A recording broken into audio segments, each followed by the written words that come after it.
Assalamualaikum. Waalaikumsalam. Waalaikumsalam warahmatullahi wabarakatuh. Kita masih nunggu Ustadz jawabannya, Bu, untuk gabung bersama kita. Iya, Pak. Ya. Mas Bagus. Ya, Assalamualaikum. Waalaikumsalam. Iya itu ada iPhone 132 tuh ada terus nggak pernah ganti nama kok ya. Tapi nggak ditaruh di waiting room. Oh, nanti kita lihat ya, Mbak Ismi. Soalnya hampir tiap hari ada gitu, kita nggak nyaman aja.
Mbak Ismi?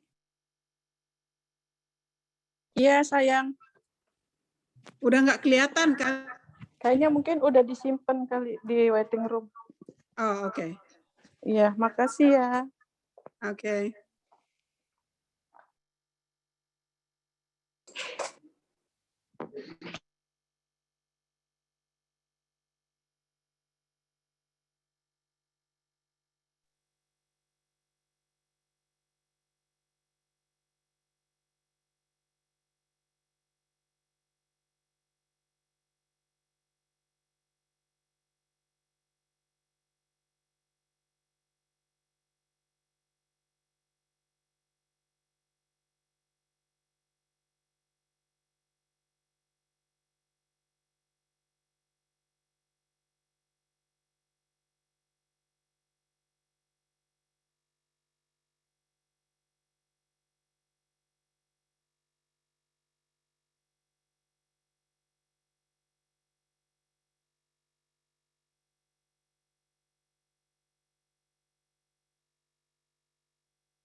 dekat dengan Allah, dekat dengan suka, takkan berkurang harta yang sedekah, akan bertambah, akan bertambah.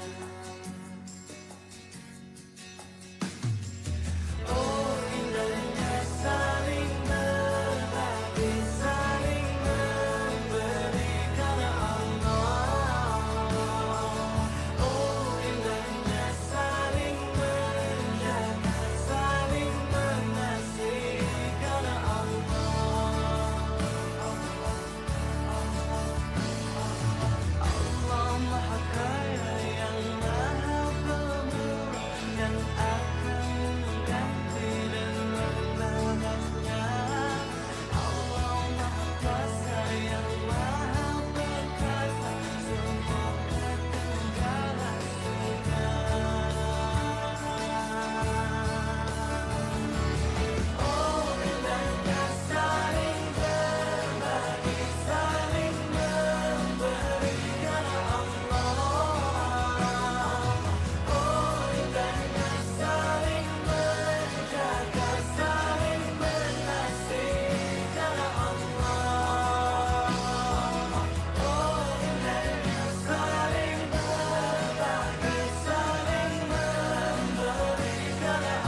Assalamualaikum Bapak dan Ibu.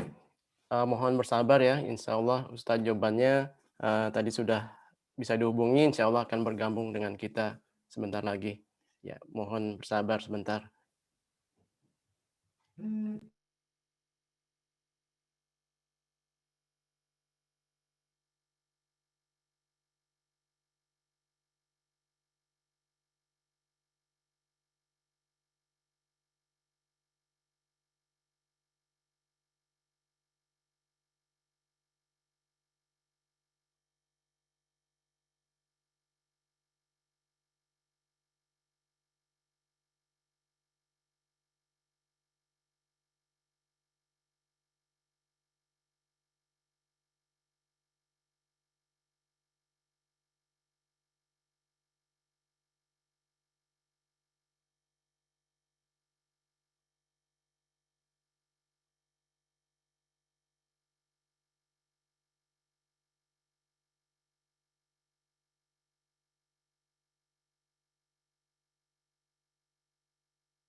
Assalamualaikum.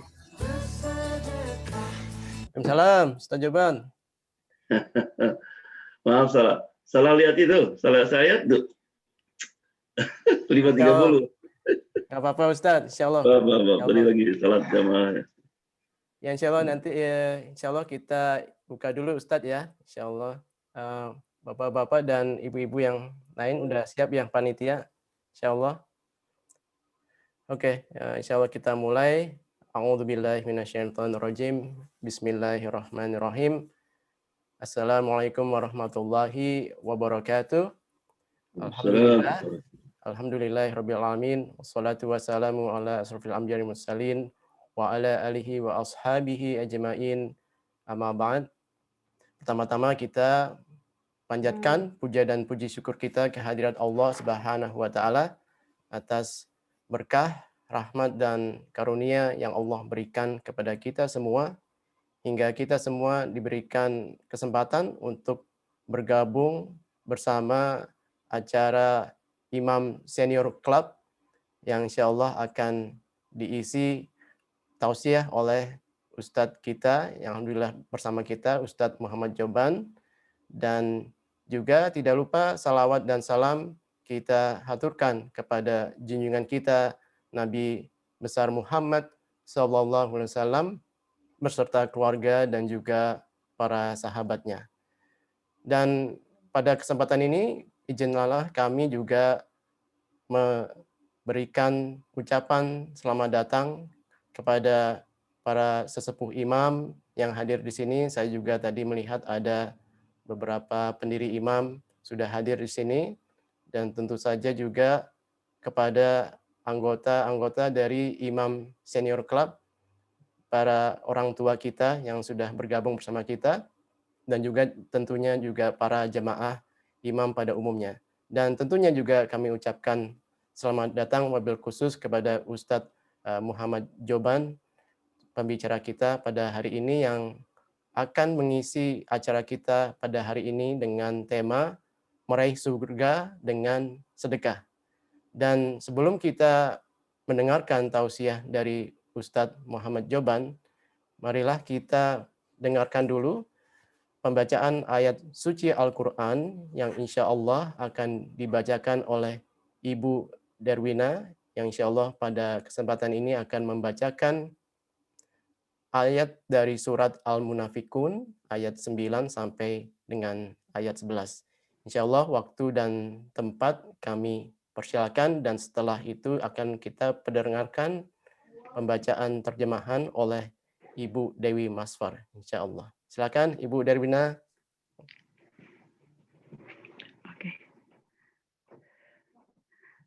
Assalamualaikum warahmatullahi wabarakatuh. Waalaikumsalam warahmatullahi wabarakatuh. A'udzu billahi minasy syaithanir rajim.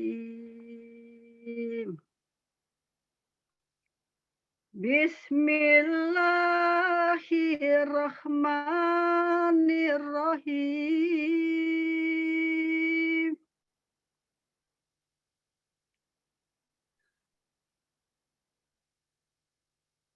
Ya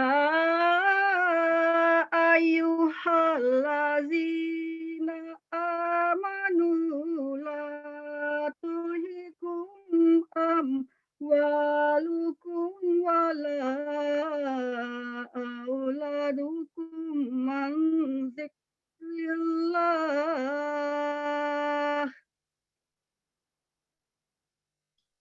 Wa may yaf'al dzalika fa ulaika humul khasirun.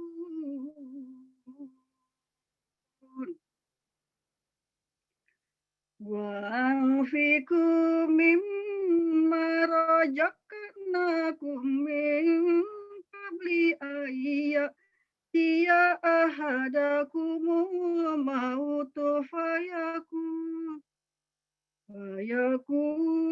rabbi laula akhartani ila ajalin qarib wa asaddaqa wa akum minas solihin. Wala yu'akhirullahu nafsan iza jaa ajaluha wallahu khabirum bima ta'malun. Sadaqallahul azim.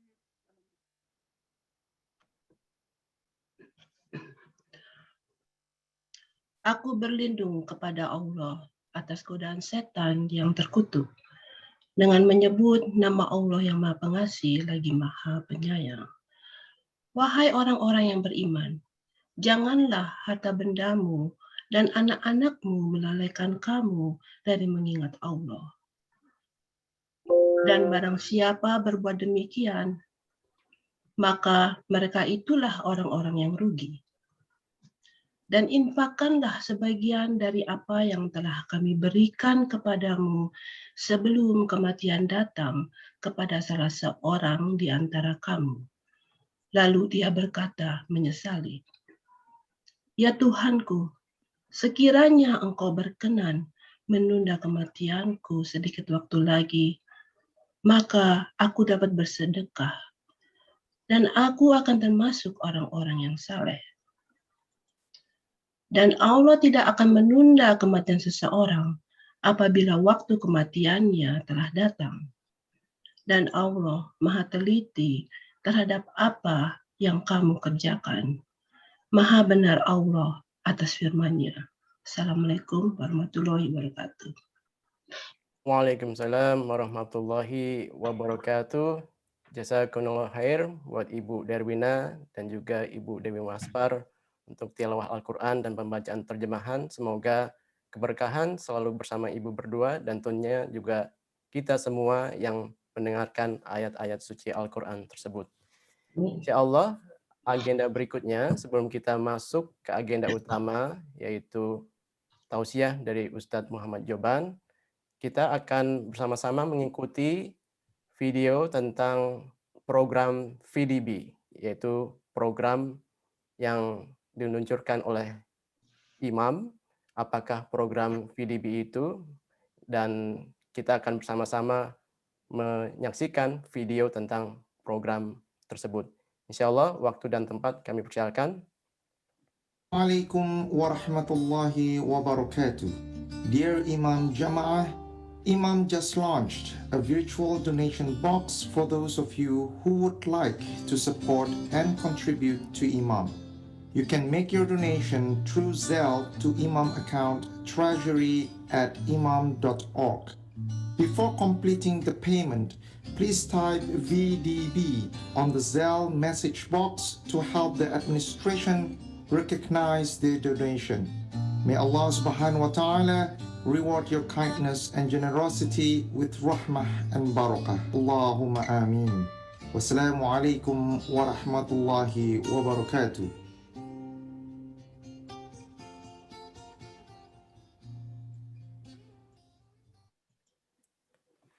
Subhanallah, itulah program VDB, Virtual Donation Box dari Imam, yang insya Allah mengajak kita semua sebagai jamaah Imam untuk berpartisipasi dan kontribusi untuk kemajuan masjid kita, Imam Center. Dan insya Allah setelah ini kita akan mendengarkan tausiah dari Ustadz Muhammad Joban, tapi sebelumnya izinkanlah saya memberikan introduksi singkat tentang Ustadz Muhammad Joban. Mungkin ada di antara jamaah kita yang belum mengenal beliau. Ustadz Muhammad Joban adalah salah seorang Ustadz senior yang sudah berada di Amerika Serikat sangat lama, dan beliau pernah mengenyam pendidikan di Universitas Al-Azhar Mesir untuk mendapatkan gelar sarjana dan juga master dalam bidang usuluddin dan juga dakwah.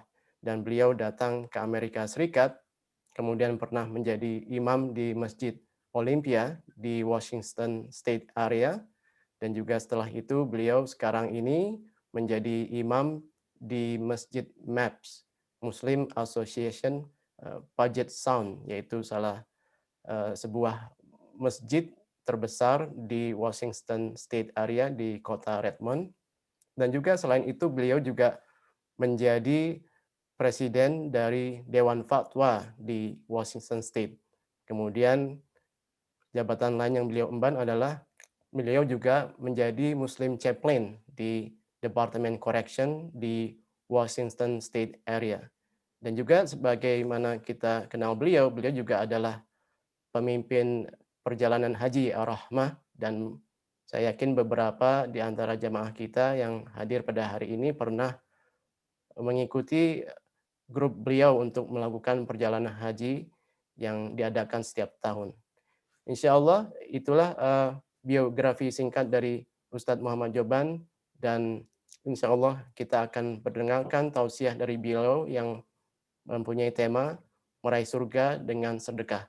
Insya Allah Ustadz, waktu dan tempat kami persilakan Ustadz. Tafadhol Ustadz. Assalamualaikum warahmatullahi wabarakatuh. Bismillahirrahmanirrahim. Alhamdulillahirabbil alamin wassalatu wassalamu ala sayyidina Muhammad wa ala alihi washabbihi ajmain. Rabbi shrah sadri wa yassir li amri wahlul 'uqdatam min lisani yafqahu qawli. A'udzu billahi minasy syaithanir rajim. Bismillahirrahmanirrahim. وأنفقوا مما رزقناكم من قبل أن يأتي أحدكم الموت ويقول ربي لولا أخرتني إلى أجل قريب فأصدق وأكن من الصالحين. Ya, pertama saya ucapkan terima kasih atas undangannya, ya, terutama pada Pak Terry, ya, juga pada MC Pak Bagus, dan terutama Masya Allah saya baru dengar ini ada senior club, ya, Masya Allah. Ini menunjukkan bahwa Allah SWT telah memberikan suatu anugerah rahmat. Karena kata Nabi, umur umatku antara 60 sampai 70. Jadi kalau ada yang di sini sekarang lebih 70, itu berarti bonus, ya. Bonus. Di Amerika itu ada Good Morning Amerika. Jadi kadang-kadang ada orang umurnya 75, 80, happy birthday, he's still alive. Ya, jadi ini suatu anugerah ya Allah Subhanahu wa taala. Ya. Dan juga para senior itu, para senior sebetulnya adalah menjadi penghalang untuk turunnya azab.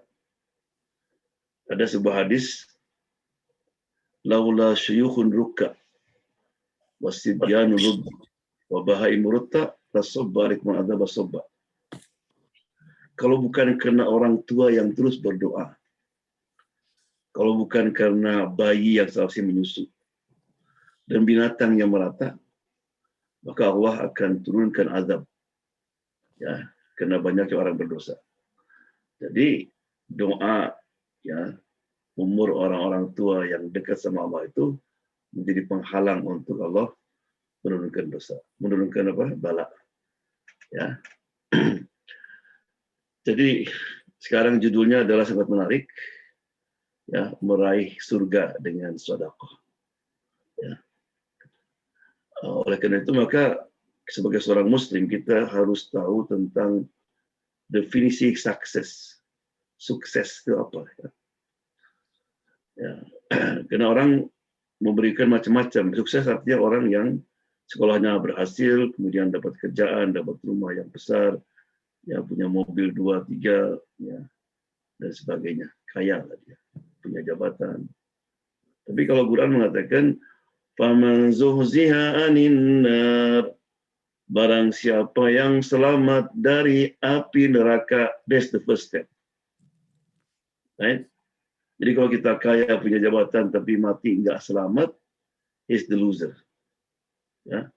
Wa udkhilal jannah, kemudian masuk surga, faqad faz, maka dialah orang-orang yang beruntung, orang-orang yang sukses. That definisi sukses dalam Islam.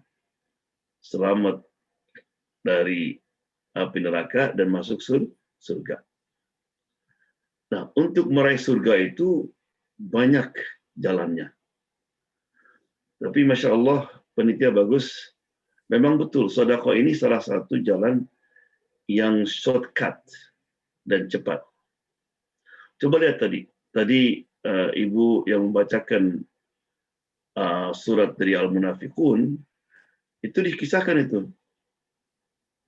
Wa anfiqu mimma razaqnakum, dan berinfaklah, berikanlah. Mimma razaqnakum, apa yang aku berikan kepada kamu. Berarti bukan punya kita. Min qabli ayyatiya ahadakumul maut, sebelum mati datang kepada salah seorang di antara kamu. Begitu mati datang, laula akhartani, ya Allah, berilah aku waktu ya Allah. Untuk apa? Untuk salat bukan. Untuk zikir bukan, untuk haji bukan. Fa'asaddaq, supaya saya bisa ngasih sedekah. Subhanallah. Kenapa bukan salat, zikir? Kenapa yang dipilih sedekah? Ya Allah, hidup lagi aku ya Allah. Ya. Karena katanya yang pertama diperlihatkan nanti pahala, ya, begitu orang meninggal itu pahala sedekah. Oh. Makanya fa'asaddaq, bukan fa'usolli. Fa'asumu, puasa enggak? Pahala sedekah. Kenapa? Karena untuk sedekah itu tidak mudah. Insya Allah orang, untuk salat enggak begitu berat. Salat tarawih kita 8 rakaat, 2 rakaat kita bisa. Tahajud kadang-kadang, alhamdulillah. Puasa enggak berat. Tapi sedekah itu mesti berjuang dulu. Mesti melawan dulu. Ya. Karena boleh kalau ada fundraising semua. Orang kalau sudah fundraising itu jadi the best accounting. Oh, I had to pay this, I had to pay this. Ya. Banyak masalahnya. Kan ketika Allah Subhanahu wa taala menciptakan bumi itu goyang begini. nggak stabil. Maka Allah letakkan gunung, maka jadi stabil. Para malaikat kaget, ya Allah, apakah ada makhlukmu yang lebih hebat daripada gunung? Betul, ada. Apa? Besi. Besi bisa menghancurkan gunung. Wow. Ya Allah, apakah ada makhlukmu yang lebih hebat daripada besi? Betul, ada. Betul, apa? Api. Api bisa melted. Besi.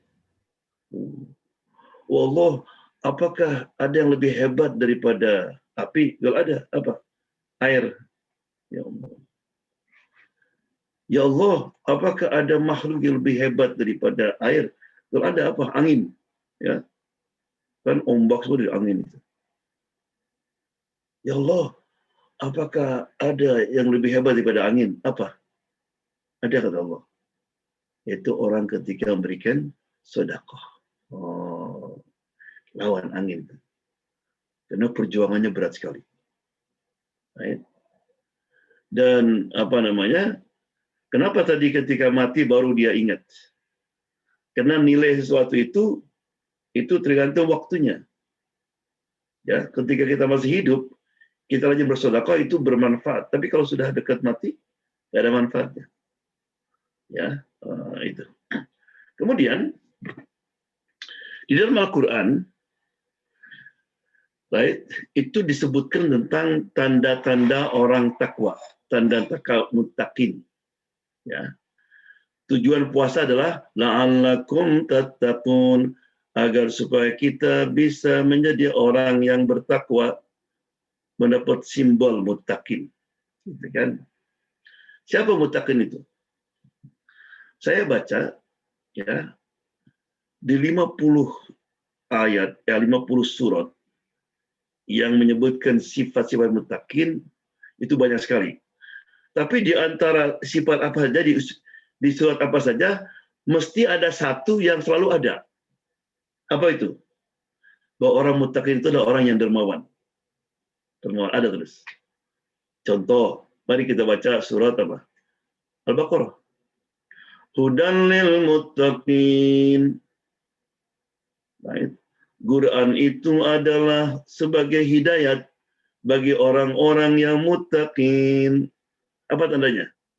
Alladzina yu'minuna bil ghaib, yaitu mereka yang percaya dengan yang gaib, percaya sama Allah, surga, neraka, malaikat. Yang kedua apa? Wa yuqimunas shalah, dan mendirikan salat. Yang ketiga, wa mimma razaqnahum yunfiqun. Apapun yang Allah berikan kepadanya, dia selalu memberi kepada yang lain. Yunfiqun, infak, zakat, sedekah. Nah, itu di surat Al-Baqarah. Mari kita surat yang ketiga, Al-Imran. Allah mengatakan, uiddat lil muttaqin, surga yang seluas langit bumi itu sudah dipersiapkan bagi orang-orang muttaqin. Apa ciri yang pertama? Alladzina yunfiquna fis sarra'i wad dharra. Mereka yang care ya terhadap orang yang miskin, yang perlu, baik ketika ada maupun ketika nggak ada. Allah. Jadi tandanya orang muttaqin itu bukan karena dia kaya kemudian dia rajin sedekah, enggak. Ketika nggak punya pun dia tetap baik. Kemudian sedekah ini banyak kelebihannya. Ya, di antaranya adalah sedekah bisa merubah hidup kita, merubah keadaan ekonomi kita. Saya masih ingat ada orang Pakistan, sekarang udah tinggal di sini. Dia bilang dulu dia kerja di Saudi Arabia, di Jeddah sebagai accounting. Gajinya bagus, 77.000 rial, itu bagus gitu. Ya. Tapi kata dia selalu kalau akhir bulan itu mesti aja kurang. Untuk bayar bil ini, bayar bil itu, kaget juga dia. Akhirnya alhamdulillah suatu hari habis salat di masjid itu suka ada khotirah. Ya, kultum. Nah, di situ ada imam mengatakan ya bahwa mana kosomalun min sedekah. Harta yang dikeluarkan untuk sedekah tidak akan berkurang, malah bertambah. Akhirnya dia pulang ke istrinya, saya kira kita harus mulai ikuti ini katanya. Jadi mulai dia. Jadi tiap dapat gaji setelah zakat itu dia ada ya sekitar 500 real lah untuk sedekah khusus masjid fakir miskin. Subhanallah. Dibilang sama saya setelah 6 bulan bukannya bisa bayar bil semuanya, malah ada kelebihannya. Allah. Malah di Indonesia ada tukang beca itu naik haji. Jadi waktu pulang bilang sama Ustadz, kata Ustadz kemana aja kamu? Ya saya ikut haji, Ustadz pulang haji kan. Oh pulang haji kamu? Iya katanya. Kok gimana nggak? Tukang beca haji. Ya kan saya pernah dengar Ustadz bilang, nah kalau ingin bertambah hartamu banyakkan sedekah. Jadi alhamdulillah tiap hari berapapun saya dapat mesti saya 10% saya kasihkan sedekah ke masjid ke siapa aja. Ya. Jadi alhamdulillah ya 2 tahun yang lalu ada orang kaya naik beca sama saya, kemudian dia bawa saya ke mana ke ini masih zaman dulu ya masih mudah naik haji ya. Ke bank kemudian diambil kartu saya didaftarkan haji katanya. Ada aja ya. Kemudian juga sedekah ini burhan, bahasa Arabnya burhan sebagai ID sidik. Jadi nanti kita kalau kita lewat Shiratul Mustaqim di bawah api neraka gitu kan, kata Nabi as-salatu nur. Salat itu cahaya, karena itu gelap. Jadi bawa cahaya kita. Tapi ketika sampai di pintu surga, kita perlu ID. Ya, kalau nggak ada ID, nggak bisa masuk surga. Kata Nabi, was-shadaqatu burhan. Sedekah adalah bukti, proof. Right? Jadi jangan sampai kita salah, you have ID? No, oh sorry. Ya, sedekah adalah ID. Dikata-kata sidik, sidik artinya kebenaran kan. Kemudian juga sedekah bisa menyembuhkan penyakit. Kata Nabi, da'u mardakum bisadaqah.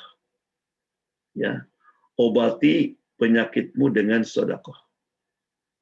Saya masih ingat dulu tuh kalau waktu masih kecil kadang-kadang panas dingin sedikit, ya, ibu saya mau suruh bawa ke dokter, kata saya sudah jangan. Dibacain saya, kemudian uang untuk dokter kasihkan sama orang miskin. Baru beli beras, bagikan beras. Alhamdulillah. Ya, dulu ada di Mesir ya, ada seorang ibu sudah koma 2 bulan. Akhirnya kata dokter, there is no hope, nggak ada harapan sudah. Sudah kamu pergi saja kemana?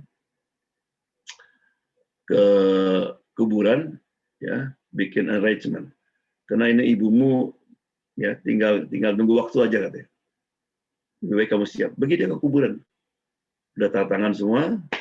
Pokoknya begitu meninggal sudah bisa langsung dikuburkan di situ.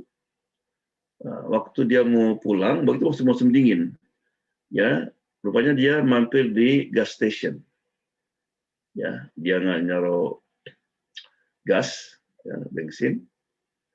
Waktu dia lagi bensin, dilihat di sudut ada kardus gitu, ada kucing baru melahirkan, 6 lagi anaknya, kedinginan, kayak kelaparan juga.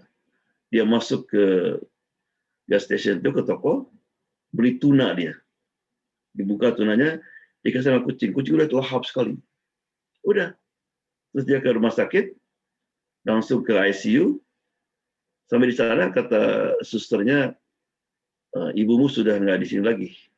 Sudah di kamar biasa katanya. Oh, sudah, berarti meninggal. Inna lillahi wa inna ilaihi raji'un. Tapi waktu masuk ke kamar, kaget dia. Ibunya lagi duduk di atas tempat tidur. Ibu, ini ibu. Kuliah. Apa yang terjadi, ibu? Nggak tahu, nak. Ya, tiba-tiba tadi, ya, saya lihat mimpi. Dalam mimpi itu ada kucing banyak lagi angkat tangan gini. Indonesia bangun katanya. Allah, ya. Dawu mardokum bisadaqah. Kisah yang hampir sama juga, tapi ini ada orang Saudi dulu. Di sini kan bagus untuk di Universitas Washington ini untuk operasi kalau orang kanker ya. Jadi ke sini dia. Ke sini diperiksa, betul punya kanker, mesti dioperasi. Tapi 50-50. Mungkin selamat, mungkin meninggal. Jadi lebih baik kamu pulang dulu, ya, supaya bisa bye-bye sama keluargamu. Pulang dia. Ya, bye-bye. Waktu pulang dia dengan siapa? Dengan istrinya lagi jalan gitu, lewat ini tukang jual daging. Ya, di situ ada perempuan. Setiap tukang daging itu motong daging, ada tulangnya yang keluar gitu, diambil. Apa aja yang tersisa diambil, masukkan ke kantong. Kaget ini. Kenapa sih ibu ini? Ibu, kenapa bu? Yang di bawah dipulungin gitu lah. Dia bilang, saya punya anak perempuan 3. Baru ditinggalkan oleh bapaknya sekitar 6 bulan yang lalu. Sudah 6 bulan anak saya tidak mencium baunya daging. Boro-boro makan daging. Jadi hari ini insya Allah saya akan bikin sup dari daging ini. Dari kampung dia. Akhirnya dibilang sama tukang jualan, nih uangnya. Untuk 2 tahun. Tiap Kamis kasih 2 kilo kambing orang ibu ini. Ibu tuh nangis tuh, ya Allah. Di antara doanya, Rabbuna yashfik, mudah-mudahan Allah SWT menyembuhkan kamu. Panjangkan umur kamu, disembuhkan kamu dari semua penyakit kita. Udah. Dia balik lagi ke sini, ke Seattle, Washington. Mau dioperasi, kan diperiksa lagi. Dokternya kaget. Kamu dioperasi di mana? Nggak operasi saya. Diperiksa lagi. Kankermu sudah nggak ada katanya. Nangis dia. Doanya si ibu tadi. Dawu mardokum bisadaqah. Allah. Ya. Kemudian juga sedekah tudfi'u ghadabar Rabb. Sedekah akan memadamkan kemarahan Allah SWT. Nanti hari kiamat itu Allah akan menampakkan kemarahannya yang tidak marah seperti sebelumnya dan juga sesudahnya. Tapi orang yang sedekah akan dipanggil sama Allah SWT. Kan ada sebuah hadis ya, ada 70 manusia yang akan dapat perlindungan di mana tidak ada perlindungan atau naungan kecuali naungan Allah Subhanahu wa taala. Di antaranya apa? Wa rajulun tasaddaqa bi yamini. Seorang memberikan sedekah dengan tangan kanannya, tangan kiri pun nggak tahu. Allah. Hari kiamat, sini. Saya ya. Ingat dulu kamu suka pastikan sedekah tanpa ada orang tahu. Ya, namanya sedekah sir. Tapi ingat ya, ada sedekah yang bagusnya dinampakkan, orang tahu semua, ada yang dirahasiakan. Dalam Quran ada, in tubdus shadaqati fa ni'mahi. Kalau kau nampakkan sedekah, maka itu adalah perbuatan yang bagus. Kapan kau fundraising? Kalau tadi virtual, tadi bagus boleh itu. Tujuannya apa? Untuk encourage yang lain. Boleh. Sahabat begitu juga. Coba, dari mana kita tahu bahwa Abu Bakar ngasihkan semua hartanya kalau nggak diumumkan? Umar setengahnya. Kemudian juga Utsman seperempatnya. Kan sering itu kita dengar dalam hadis-hadis ya. Karena Umar bin Khattab ini selalu dia suka ada kompetisi dengan Abu Bakar.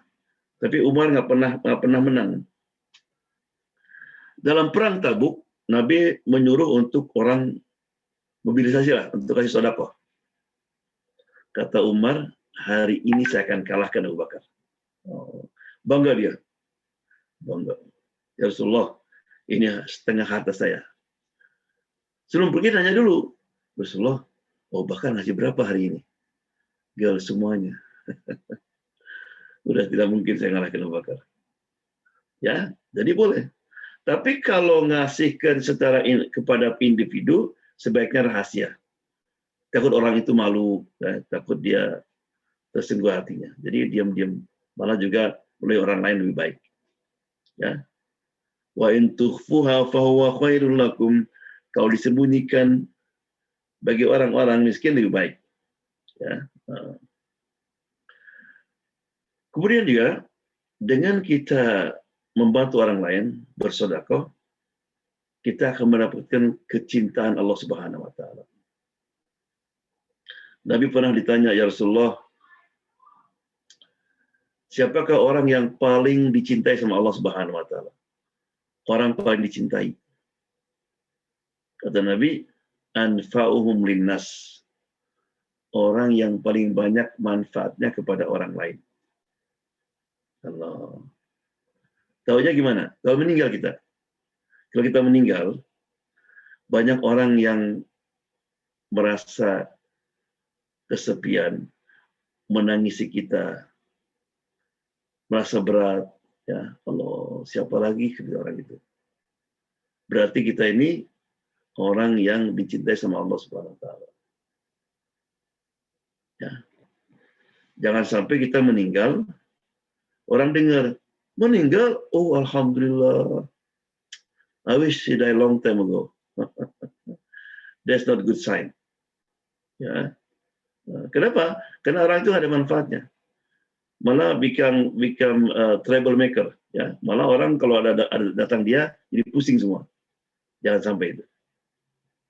Ditanya lagi, ya Rasulullah, apa amal yang paling dicintai sama Allah? Tadi kan orang yang pengen, sekarang amal. Kata Nabi, apa amal yang paling Allah cintai adalah menggembirakan orang lain. Dengan cara apa? Dengan cara ya menghiburnya. Dengan cara membayarkan utangnya. Dengan cara ya memudahkan kesulitannya. Dengan cara memberikan makan kepadanya. Dan sebagainya.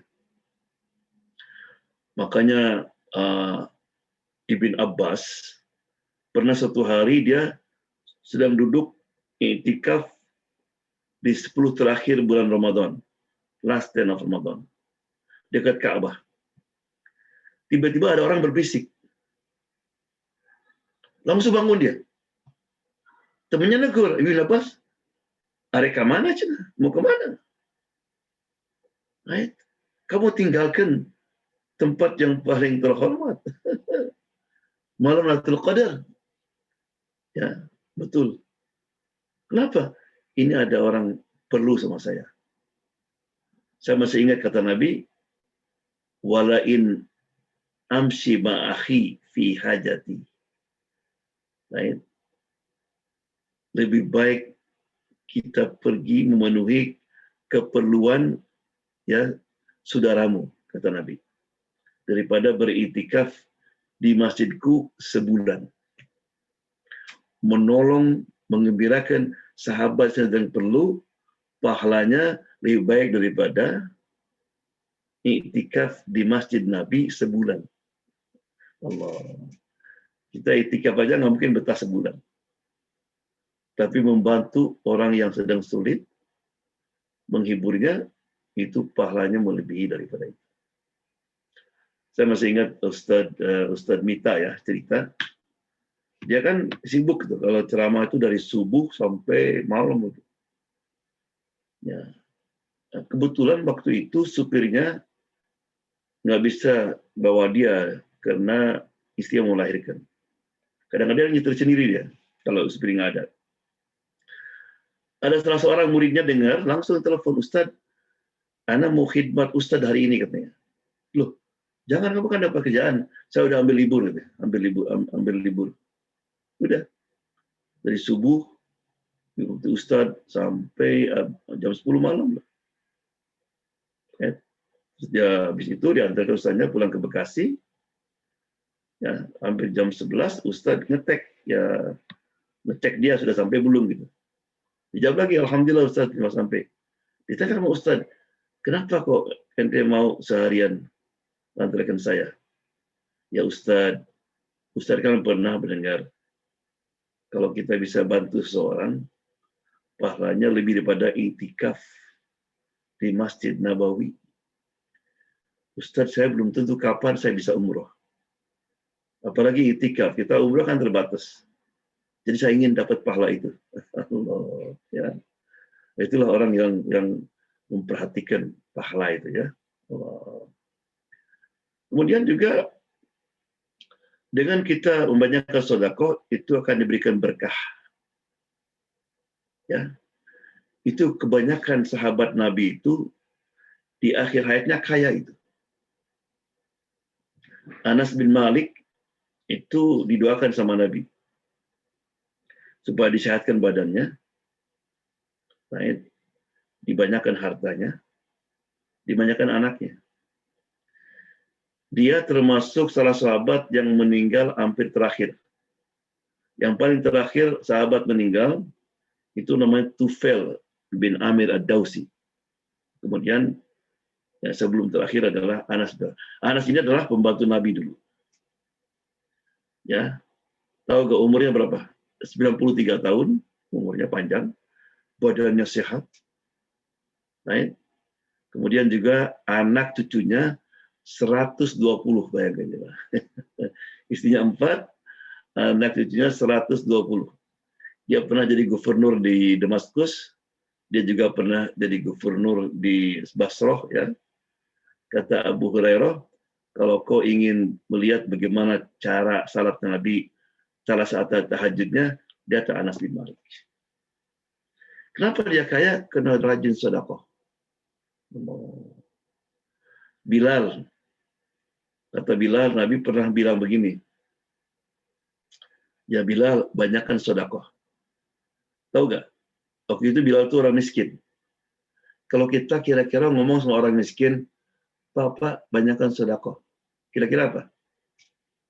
Kamu gila bukan? Allah kata Bilal, setelah Nabi ngomong gitu, setiap saya punya uang, saya bagi setengah. Kalau saya punya 10.000, ya atau $10 lah, ya kasihkan setengah. Tahu nggak Bilal? Di akhir hayatnya itu kaya dia. Waktu meninggal, semua keluarganya menangis, temannya menangis. Apa kata Bilal? Jangan menangis. Ya, karena besok aku akan ketemu dengan kekasihku Muhammad dan sahabatnya. Allah. Ya. Ketika turun ayat lan tanalul birra hatta tunfiqu mimma tuhibbun, engkau tidak akan mencapai ya albir. Albir artinya righteousness, kebaikan, sampai kamu menginfakkan apa yang kamu cintai. Abu Dahdah langsung, ya Rasulullah, harta yang aku cintai adalah kebun itu tuh, yang ada 400 pohonnya, kebun kurma. Ya Rasulullah, hari ini aku sedekahkan untuk Allah dan Rasulnya. Langsung dia ke kebun itu, anaknya dan ibu dan istri lagi di situ. Baik, Ummu Dahdah, cepat keluar. Loh, kenapa? Ini kebun sudah bukan punya kita lagi, sudah dijual sama Allah. Langsung istrinya keluar.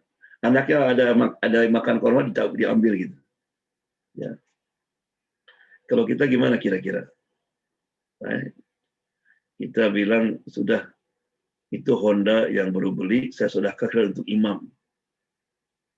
Kita pulang ke rumah, Mah, itu Honda jangan dipakai lagi ya. Untuk imam sudah, untuk masjid. Kira-kira gimana reaksi kita? Ayo, okay? Ya Allah. Ya. Kemudian juga sedekah itu membuka pintu-pintu rahmat. Ya. Kan kata Nabi, Ar-Rahimun yarhamuhumullah. Irham man fil ardi yarhamkum ma fis sama. Berkasihanilah orang-orang yang di bumi, nanti yang di langit akan kasihani. Dengan sedekah kita apa? Berarti mengasihani orang-orang yang sedang perlu. Ya. Kemudian sedekah ini akan langsung membantu kita pada saat kita lagi perlu. Lagi perlu. Ya, di mana? Di kuburan. Allah mengatakan, wa naktubu ma qaddamu wa atharahum. Kata Allah, kami rekod, kami tulis semua yang kita persembahkan. Jadi tiap hari kita ini kayak ngirim email sama Allah. Email. Nanti kalau sudah meninggal, kita akan lihat email kita itu. Ya. Tapi mungkin apa yang kita kirim itu nggak cukup. Ya. Nggak cukup. Maka kata Quran, wa atharahum, and what you left behind, apa yang kita tinggalkan. Karena kata Nabi, kalau anak Adam meninggal, semua terputus kecuali 3. Apa itu? Right? Ilmun yuntafa'u bih, ilmu yang bermanfaat. Kita dengarkan ilmu, kita praktekkan, kita ajarkan. Itu nanti akan pengaruh. Makanya kan kata Nabi, khairukum man ta'allama al-Quran wa 'allamahu. The best among you who learn Quran and teach the other. Makanya ibu kalau punya anak, jangan lupa yang pertama ngajarkan sama anak salat, Fatihah, orang tua. Jangan diserahkan sama guru, nanti guru yang beruntung. Karena bayangkan, setiap anak kita salat, meskipun belum balik, orang tua dapat pahala. Jadi kalau anak kita tahu Fatihah aja bukan sama kita, sama orang lain, rugi kita. Allah. Right? Atau kalau ada orang yang masuk Islam, kita berusaha untuk mendampingi. Paling tidak ngajarkan Fatihah, ngajarkan salat. Karena selama dia nanti salat, ya, beribadah itu dapat pahala kita. Karena banyak sekarang ini kalau orang masuk Islam, takbir, takbir, dipeluk-peluk. Nggak ada orang, brother, do you need any help? You want to? Oh, baik-baik. Banyak orang kadang-kadang yang masuk Islam itu merasa sedih. Karena hanya pertamanya Allahu Akbar, setelah itu, kadang-kadang kalau ada acara pun nggak ada yang negur. Sian dia. Ya, jangan. Mereka itu mu'allaf. Mu'allaf itu artinya hatinya yang mesti belum kuat benar, perlu. Makanya Nabi mu'allaf itu dikasih 300 onta itu. Ya, Sofwan namanya. Ya. Kemudian awaladin solihin yad'ulahu. Anak yang soleh yang mendoakan. Bukan anak aja. Anak yang soleh. Allah. Yang mendoakan. Jadi you have to make sure that your son, your daughter is soleh. Kalau enggak, jangankan untuk orang tua, untuk dirinya aja nggak bisa. Kenapa? Dia nggak soleh. Ya, ada syarat itu. Aulun soleh. Jadi, wa atharu, apa yang kamu tinggal. Nah, kita di kuburan sekarang. Setiap anak kita doa. Allah. Dulu ada dalam buku namanya Ar-Ruh, karangan Ibnu Qayyim. Jadi ada seorang bermimpi. Dalam mimpinya, jadi orang kuburan itu lagi mengutin buah-buahan dari bawah pohon. Bawa piring, taruh. Ada seorang ibu duduk aja begini. Di depannya sudah kumpul semua buah-buahan. Ditegur, ibu, kok ibu nggak ikut mengutin katanya. Saya mah sudah ada yang ngirim. Siapa? Anak saya. Allah. Anak saya. Jadi kalau kita nggak ngirim, kesian orang tua kita. Mulungan, mengutin. Kan kalau Jumat kan Allahumma ighfir minal mu'minat wal muslimina wal muslimat, dari orang lain. Mungkin sampai, mungkin enggak. Tapi di anak dijamin sampai. Ya. Setelah seminggu mimpi lagi. Si ibu tadi itu ikut mengutin juga. Loh, ibu kenapa ikut nyengutin? Anak saya meninggal. Ditunjukkan tempatnya. Bangun dia subuh itu. Habis salat ke tempat yang disebutkan adresnya itu. Betul banyak orang anaknya meninggal. Jadi jangan sampai ibu kita sekarang lagi di kuburan, mana anak saya? Ya. Jangan lupa itu. Kalau kita ngasih ke imam, niatkan ini untuk ibu saya dan bapak saya. Kita mendapat pahala juga. Mereka lihat itu. Yang di kuburan tuh lihat perbuatan kita itu. Makanya kata Nabi, jangan membuat sedih orang tuamu yang sudah meninggal. Ya Rasulullah, bagaimana? Dengan perbuatanmu yang buruk. Jadi kalau buat buruk, sedih mereka. Kalau kita lagi ibadah, lagi pengajian sekarang ini, alhamdulillah, anak saya lagi. Gembirakan mereka. Ya. Jangan lupa tiap salat, innaka hamidum majid. Rabbighfirli wa liwalidayya warhamhuma kama rabbayani shaghira. Itu paling sedikit ya, paling sedikit. Kita lagi drive, baca Allahumma arhamhuma, Allahumma arhamhuma. Doakan orang tua kita. Ya. Nah, yang terakhir, sedekahun jariyah. Sedekah jariyah. Running charity. Kita sudah di kuburan, menjadi cahaya nanti. Terus ngelur itu. Selama masjid imam masih ada, ya, rumah sakit yang kita sumbang masih ada, sumur yang kita bangun masih ada, itu kita di kuburan, kita terus. Ya, itu yang disebut dengan sedekah jariyah. Itu manfaatnya sedekah ketika kita dalam kuburan. Ya. Kemudian juga sebelum penutup, sedekah juga bisa merubah takdir. Ya. Ada 4 sebetulnya yang bisa merubah qada.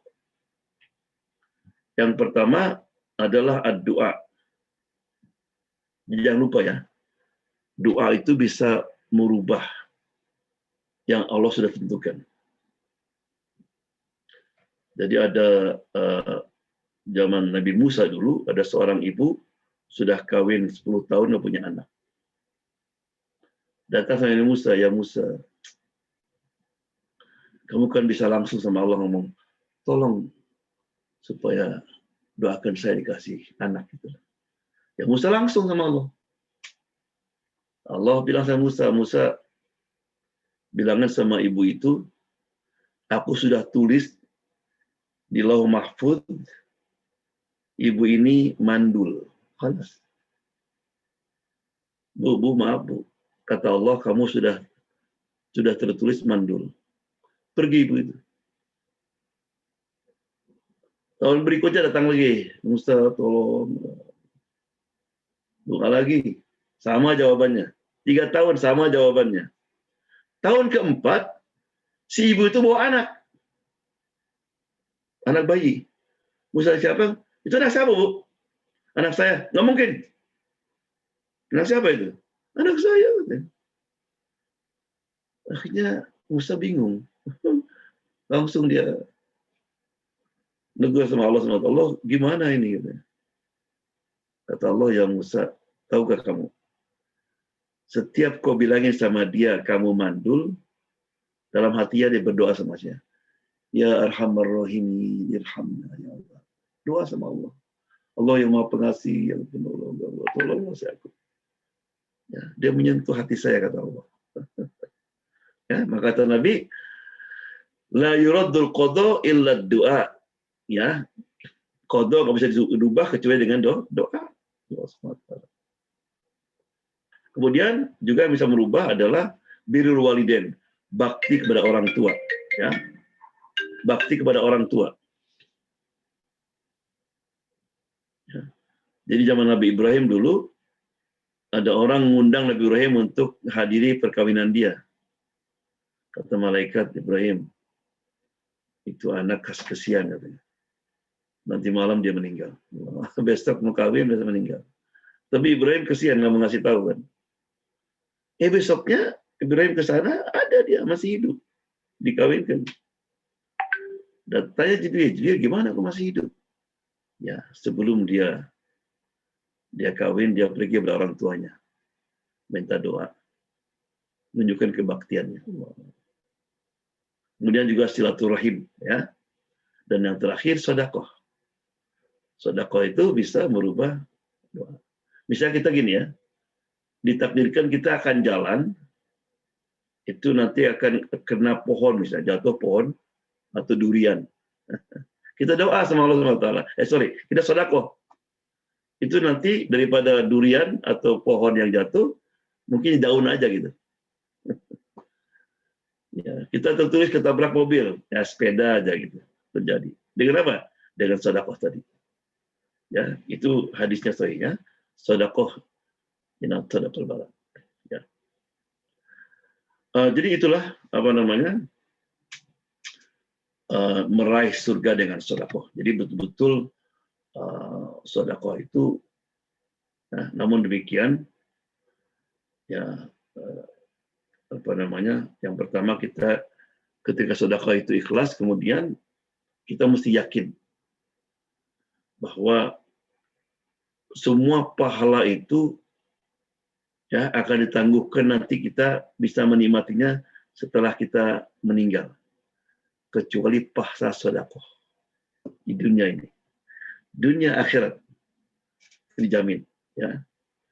Jadi orang, kalau kita ingin tetap kaya, terjaga harta kita, nanti meninggal kita insya Allah ke surga, banyakkan sedekah. Pernah ada nggak orang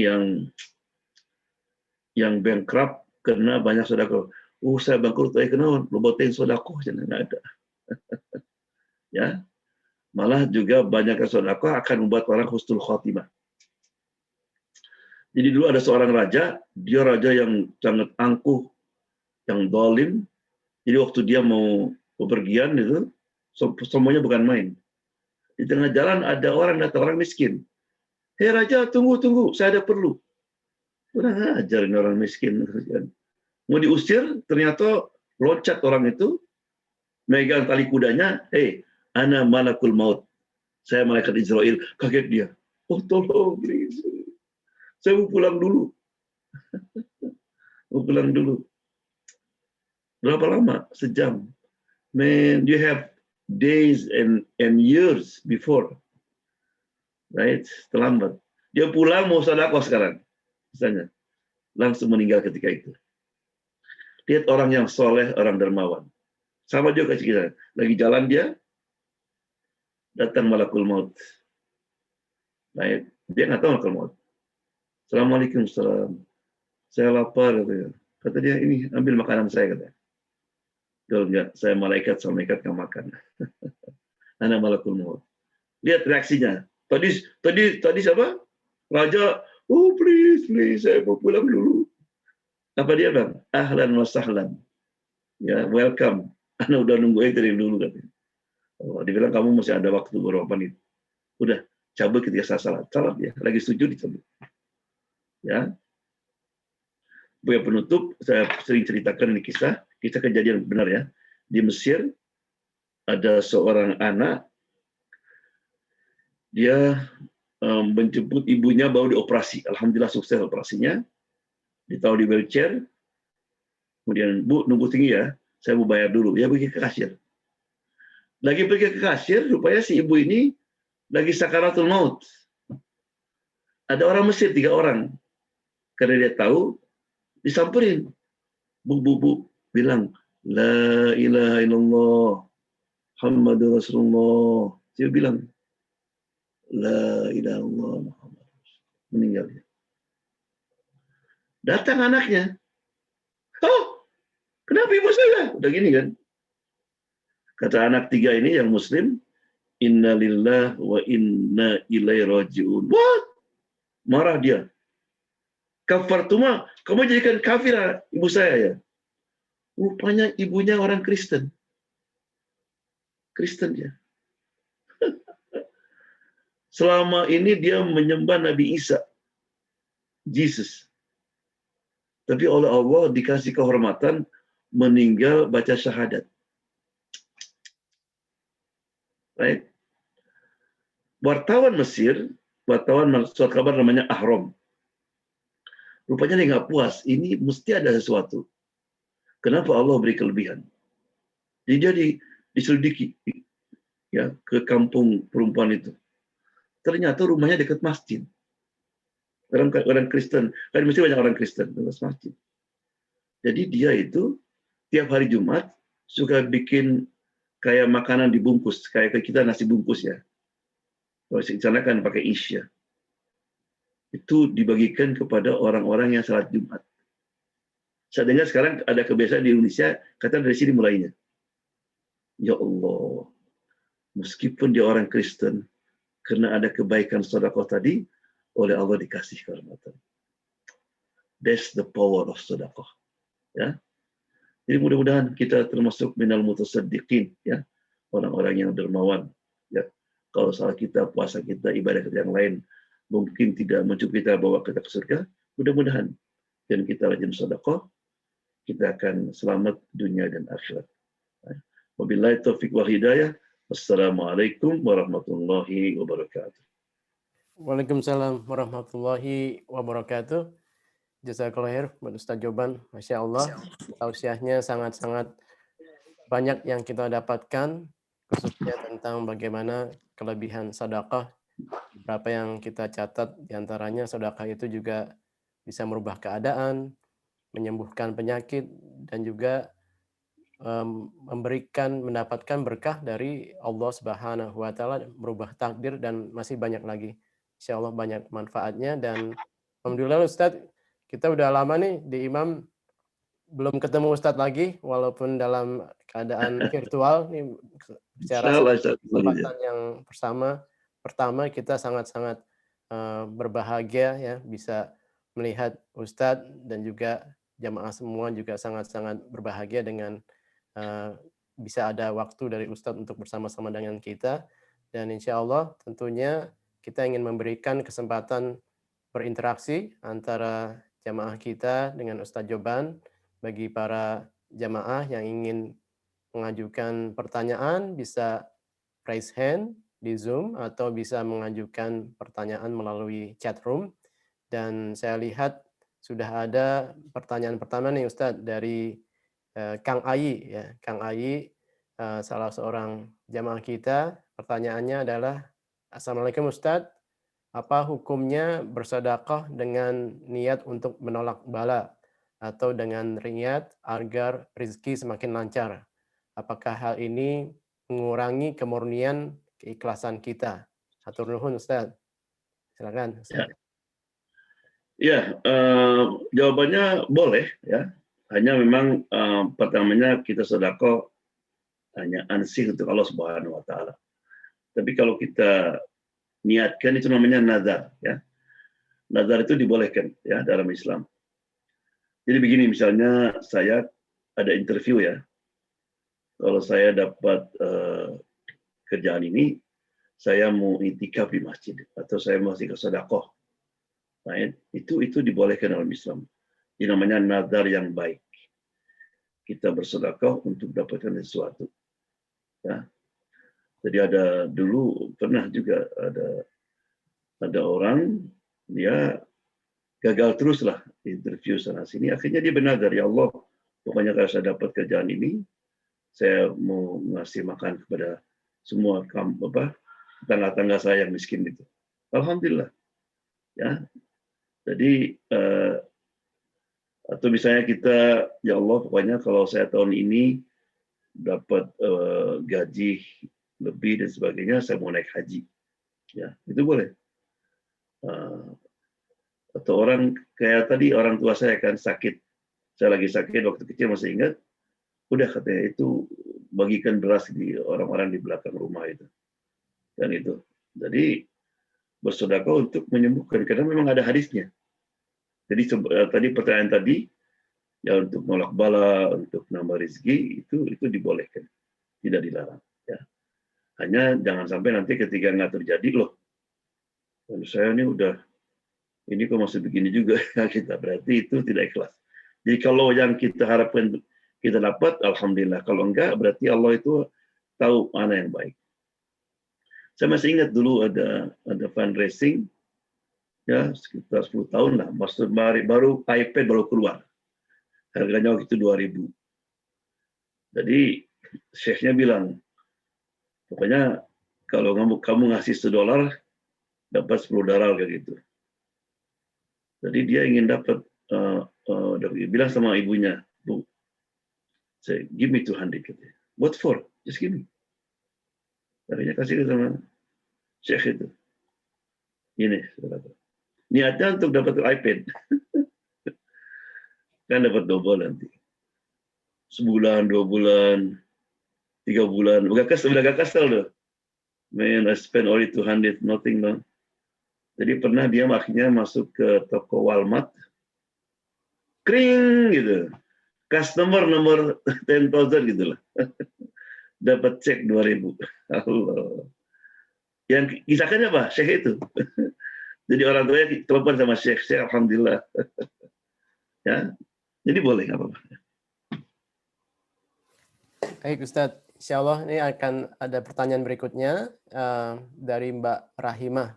Assalamualaikum Ustadz, apakah sodakoh kepada homeless yang seperti minta-minta di pinggiran jalan itu ada pahalanya? Sementara kita tahu kalau mereka belum tentu Islam. Ini sepertinya Mbak Rahimah ini dari Kanada, Ustaz. Silakan Ustaz. Ada, ya. Jadi dalam Islam itu kita nggak terbatas, tapi itu disebut namanya infak ya.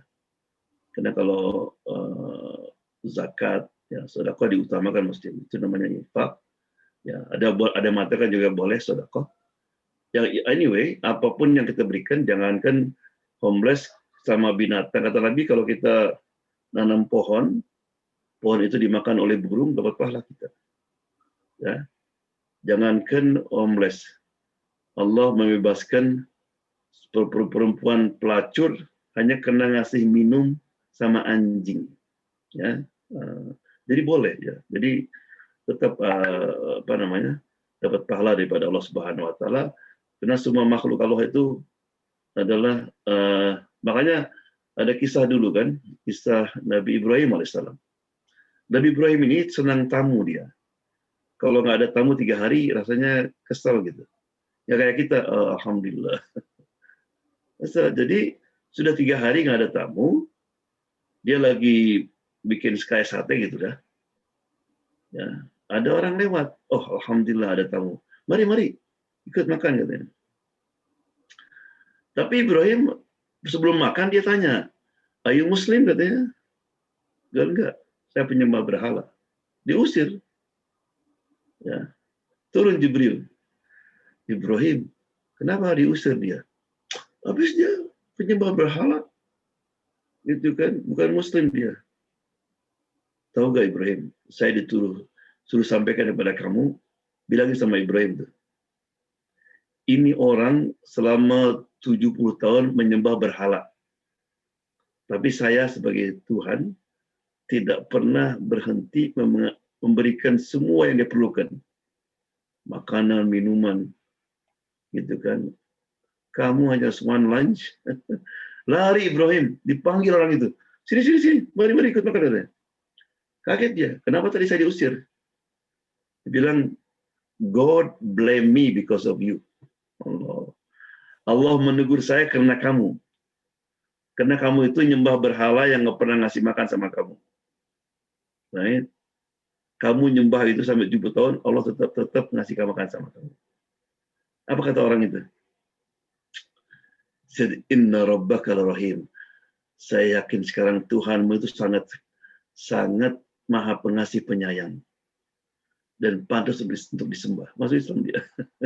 Jadi Allah menegur Nabi Ibrahim karena nggak mau ngasih makan pada non-Muslim. Ya, jadi boleh. Hanya sebaiknya jangan terlalu banyak, karena takut kadang-kadang orang seperti itu digunakan untuk beli drug atau beli arak ya. Jadi secukupnya untuk makan. Malah kalau ada makanan lebih baik kasih makanan. Baik Ustadz, ini insya Allah ada salam, Ustadz dapat salam dari salah seorang pengurus masjid kita, namanya Mas Zunianto. Waalaikumsalam.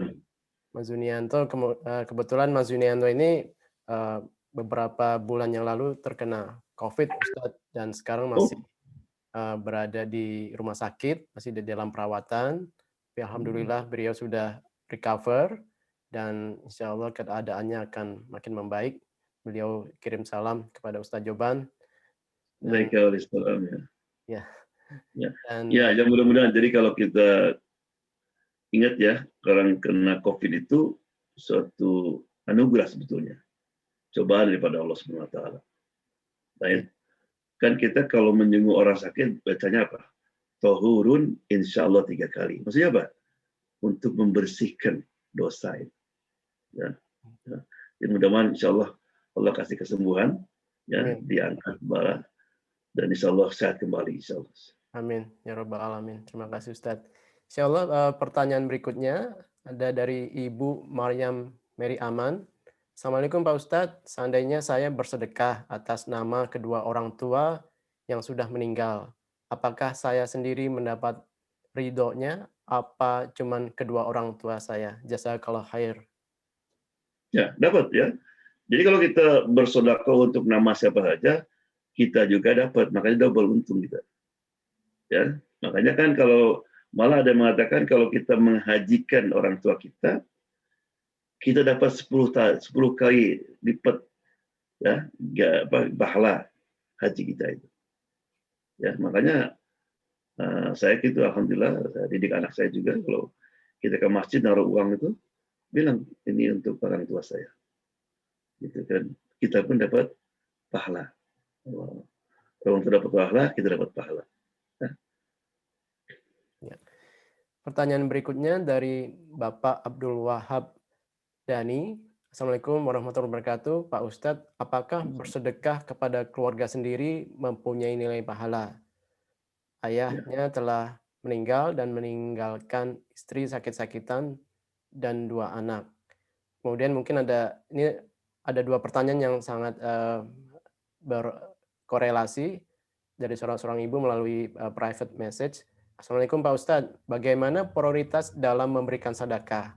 Apakah sedekah untuk keluarga dulu, misalkan di Indonesia, atau untuk orang-orang di sekitar Amerika? Silakan Ustadz. Ya, malah sebaliknya, sebetulnya sedekah kepada orang yang terdekat itu double banyak. Right? Mudah-mudahan kan, wabil walidaini wabidil qurba. Pertama orang tua, kalau orang tua itu wajib ya, bukan sedekah namanya, wajib.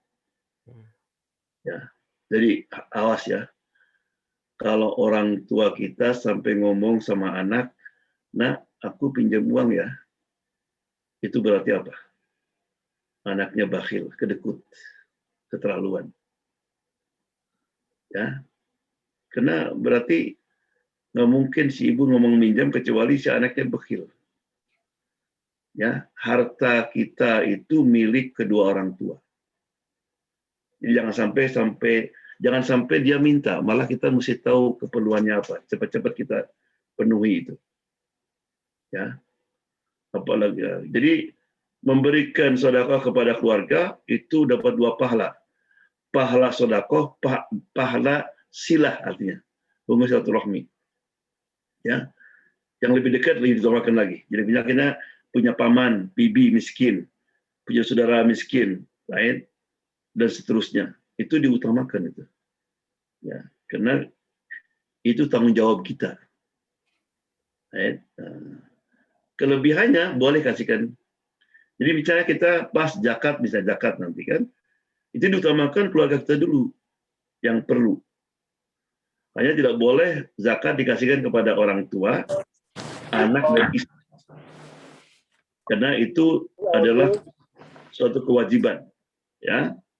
Tapi istri boleh ngasih zakat kepada suami yang miskin. Boleh ya. Karena istri itu dia nggak bertanggung jawab. Boleh. Ya. Nah, kemudian baru Nah, namun demikian tidak boleh kita memberikan zakat semuanya ke Indonesia, nggak boleh. Karena kita juga bertanggung jawab orang miskin yang sekitar kita. Ya. Dan orang miskin yang di Indonesia tanggung jawab orang kaya di sana. Kecuali kalau di Indonesia nggak ada orang kaya, saya kira pasti banyak orang kaya. Ya, sekarang apalagi di kita ini banyak refugi ya, dari Syria, dari Somalia, macam-macam. Itu tanggung jawab kita. Apalagi zakat fitrah ya.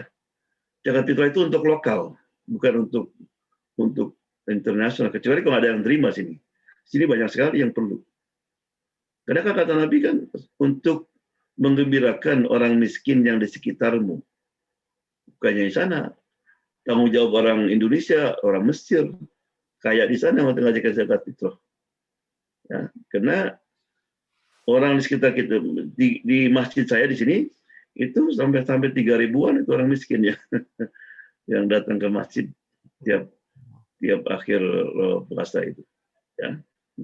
Jadi boleh tadi ya diutamakan ngasih zakat, ngasih sedekah kepada saudara kita yang terdekat. Ya. Ya tadi saya jadi ingat Ustadz berbicara tentang zakat. Jadi kita sendiri di Imam ini selama masa pandemi ini penyaluran zakat kita menjadi lebih cepat Ustadz. Jadi istilahnya bank zakatnya itu malah tadinya mungkin ada sisa, sekarang malah makin menipis karena makin banyak orang yang membutuhkan Ustadz ya. pandemi. Ya, ini juga menjadi reminder buat kita semua karena Ramadan akan datang dan insya Allah para jamaah semua juga bisa ingat tentang kewajiban memberikan zakat, dan Imam Center juga menerima ya penerimaan zakat mal dan zakat fitrah insya Allah. Kemudian pertanyaan berikutnya dari Pak Andang Purnama, Ustadz, kalau masjid menerima sedekah dari korupsi, apakah itu boleh Ustadz? Kalau orangnya bilang ini dari uang korupsi, nggak boleh. Tapi kalau orang ya, dia nggak ngomong apa-apa, ya kita terima aja. Kecuali memang pencahariannya itu hanya korupsi. Dia tahu kita nggak boleh. Ya, kita mesti husnudzon ya. Kalau orang ngasih husnudzon namanya. Jadi kita kan nggak tahu. Karena apakah mungkin itu bukan uang dari korupsi yang dikasihkan sama kita. Ya. Kayak kita misalnya, kita sekarang jadi Uber driver. Ya, kemudian ada perempuan mau naik malam-malam. Dari segi pakaian kelihatannya ya perempuan nggak benar gitu. Nggak boleh, kita tetap aja. Kita harus kecuali bilang, ini uang hasil acuran, itu nggak boleh. Nggak boleh kita terima. Ya, selama dia tidak menyebutkan boleh. Atau kita punya grocery gitu. Ada maaf ya, pelacur datang ke tempat kita mau beli sesuatu. Nggak boleh bilang nggak boleh. Kita sudah husnudzon aja, mungkin uangnya bukan uang lain itu. Ya, jadi kembali tadi, jadi kalau yang korupsi itu bilang ini uang hasil korupsi, itu nggak boleh. Tapi kalau dia nggak bilang apa-apa, nggak apa-apa. Karena kita menghukum dengan dohir. Dia nggak bilang ini uang korupsi. Kecuali kalau kita tahu benar ini uang korupsi, nggak boleh. Karena masjid itu harus dari uang yang suci ya. Itu bayangkan coba. Kalau kita di Ka'bah itu ada Hijr Ismail. Kenapa Hijr Ismail itu? Karena orang Arab ketika terjadi banjir, ya itu Ka'bah itu rusak. Ketika dibangun lagi, ini masih zaman Nabi dulu. Nabi belum jadi Nabi ya. Waktu dibangun lagi, ya itu mereka make sure uangnya itu uang yang halal. Nah ini bagi orang Quraisy ketika itu yang semuanya dealing dengan riba, gambling, untuk cari orang halal tuh sulit sekali, dicari-cari gitu. Akhirnya kumpulkan nggak cukup, makanya itu Hijr Ismail nggak dimasukkan ke Ka'bah. Nah, kalau kita tawaf ya shortcut itu nggak sah, karena Hijr Ismail itu dalam Ka'bah. Karena uang nggak cukup, makanya gitu. Bayangkan itu siapa? Orang kafir, ya orang musyrik tahu kalau bangun masjid mesti dari sumber yang suci yang bersih, ya karena Allah itu suci, dan menerima hanya yang suci saja. Ya. Ya. Baik Pak Ustadz. Kemudian pertanyaan berikut dari Ibu Suyati Narsikin. Assalamualaikum warahmatullahi wabarakatuh. Pak Ustadz Joban, bagaimana kalau saya memberi donor kepada seperti veteran dan anak-anak sekolah Indian, apakah itu termasuk sedekah? Ini mungkin dari anggota umroh tahun 2015, Ustaz. Masya Allah, Masya Allah. Ya boleh aja kita kita dapat pahala meskipun bukan hanya selama tidak digunakan untuk sesuatu yang bermaksiat ya, untuk beli minum dan sebagainya. Ya, nah, itu boleh. Jadi itu namanya disebutnya sumbangan ya.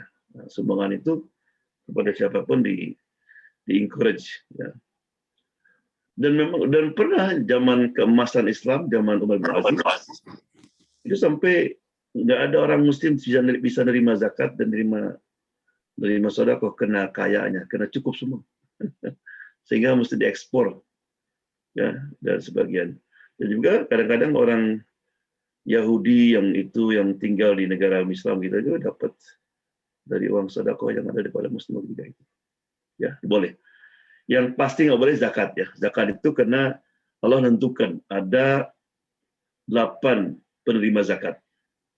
Ya, jadi nggak boleh dikeluarkan daripada. Dan juga zakat itu mesti disebut. Kalau di amplop misalnya zakat. Ketika ngasih ini zakat. Ya, karena zakat itu ibadah. Ibadah itu harus ada niat, kemudian tahu zakatnya apa itu. Ya, jadi harus diumumkan. Karena takut kita ngasih ternyata itu orang kaya. Ya, kan kalau misalnya gitu, kalau Pak ini zakat, oh saya nggak berhak, kan tahu dia. Ya, baik Ustadz. Pertanyaan berikut dari Ibu Hero, sepertinya ini. Assalamualaikum warahmatullahi wabarakatuh, Ustadz. Mohon diterangkan hubungan mengucapkan zikir, tasbih, tahmid, tahlil, takbir sebagai bagian dari sedekah. Terima kasih. Ya, jadi dulu ada orang miskin ya, orang fakir, protes sama Nabi lah. Ya Rasulullah, kita ini rugi ya. Ya, coba lihat protesnya bukan ke kita ya. Loh kenapa? Dia bilang orang kaya itu dia salat, dia puasa, right?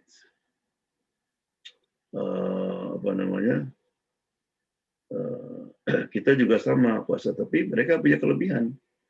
Mereka bisa sedekah, kita nggak bisa. Kata Nabi, sedekahnya orang miskin itu zikir. Subhanallah, walhamdulillah, wa la ilaha illallah. Itu dianggap oleh Allah itu sedekahnya orang miskin. Gembira dia, orang miskin ini. Suatu hari ke masjid, lihat Utsman, Abu Bakar lagi zikir juga. Subhanallah, ya Rasulullah. Mereka juga zikir. Mereka juga zikir ya Rasulullah. Jadi kita tetap aja kalah katanya. Kata Nabi, juga sedekahnya orang miskin itu adalah amar ma'ruf nahi munkar. Dakwah lah istilahnya. Gembira dah. Dengan dakwah kita sedekah juga berarti. Lihat Abdurrahman lagi dakwah. Utsman lagi dakwah. Ya Rasulullah. Mereka juga dakwah. Apa kata Allah? Fadlullah yu'tihi man yasha. Ya itulah kelebihan Allah yang diberikan kepada siapapun. Ya, jadi itu kisahnya ya. Ya kenapa ada hadis mengatakan bahwa zikir itu sedekah. Ini berarti kalau kita kaya memang sedekah dengan uang lebih mulia daripada zikir. Kalau orang miskin ya apalagi gitu kan. Tapi kalau orang kaya dua-duanya bagus.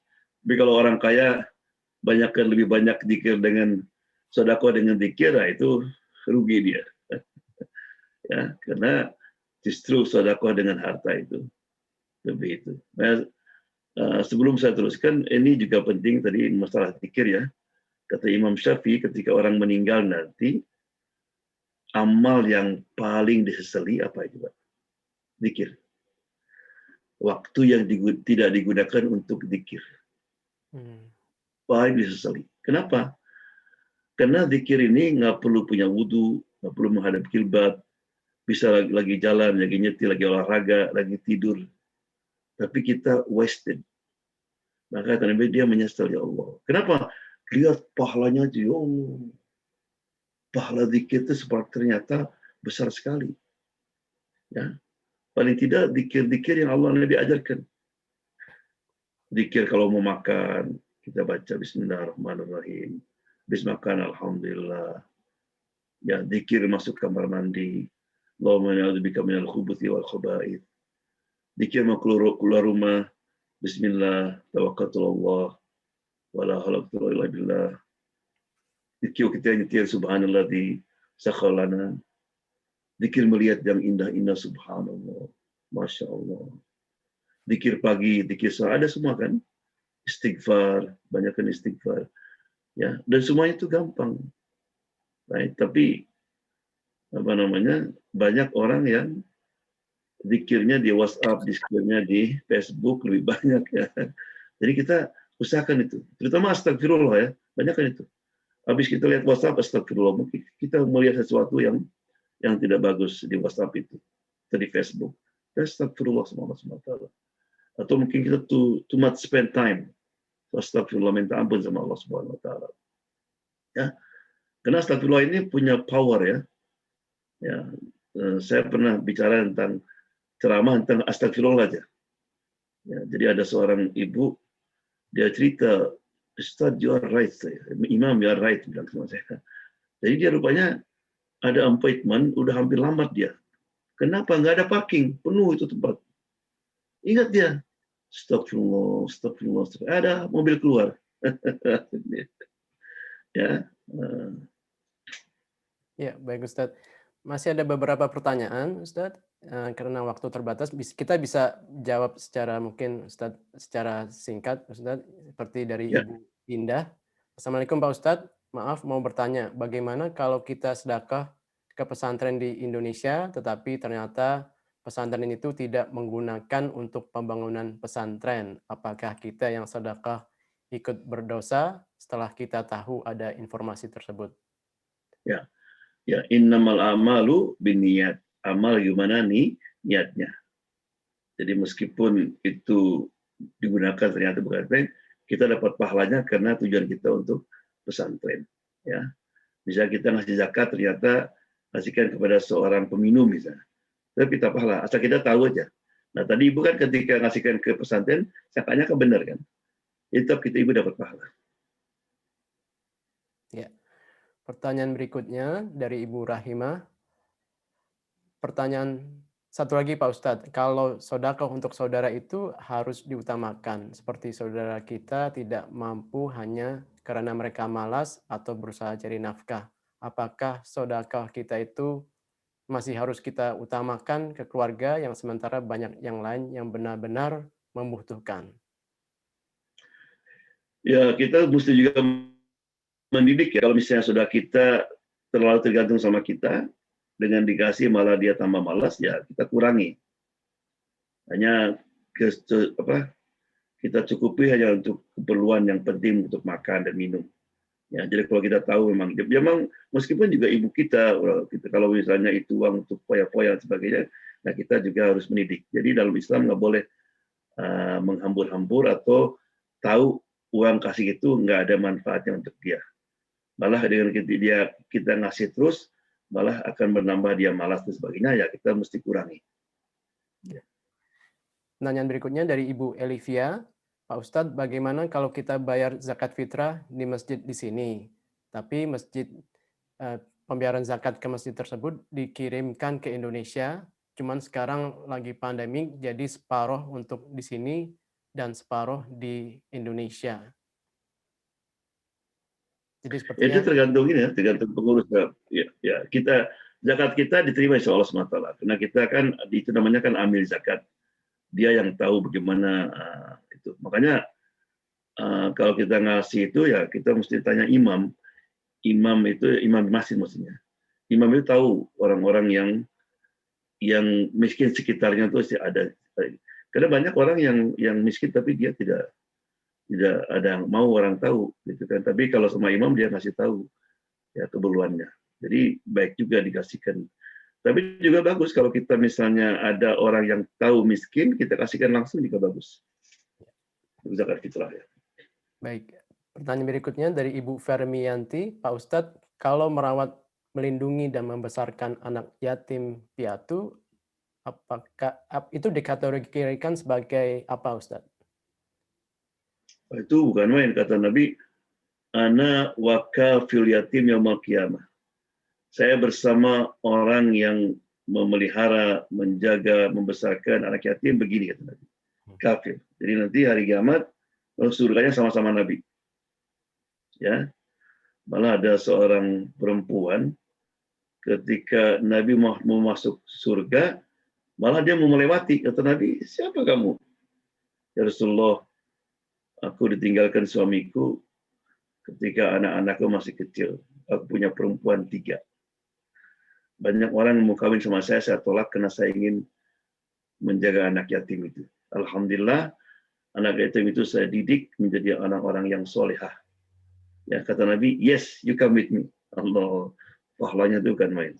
Ya, jadi itu ada pahala khusus ya, menjaga anak yatim itu. Right. Makanya ada kisahnya kan, wa ammal jidara fakana li yatimaini fil Madinah. Wa kana tatau kanzun lahuma. Coba bayangkan, Allah mengirim siapa? Nabi Khidir dan Musa untuk menjaga simpanan anak yatim. Kan ingat gak dibetulkannya? Kenapa Allah simpan? Wa kana abuhuma sholiha. Karena kedua orang tuanya adalah orang tua yang soleh. Allah. Jadi wahai orang tua, kalau kamu ingin agar supaya Allah menjaga hartanya, jasadnya, baik, agama orang anak-anak kita, jadilah orang-orang tua yang soleh. Kata Ibn Katsir, yang disebut orang tua yang soleh di sini itu bukan orang tua langsung. Orang tua mereka yang ketujuh, kakek yang ketujuh. Ya Allah, yang ketujuh karena kesolehannya masih ada pengaruh kepada cucunya. Allah, ya. Itulah beruntung seorang orang tua yang soleh. Ya. Pertanyaan berikutnya dari chatroom dari Pak Duta Mardin ini Ustadz. Beliau lagi di Florida nih Ustadz. Masya Allah. Pertanyaannya, kita tahu seorang pejabat berapa pendapatannya. Dia datang untuk membangun masjid. Kalau kita ragu, bolehkah kita menanyakan sumber uang tersebut?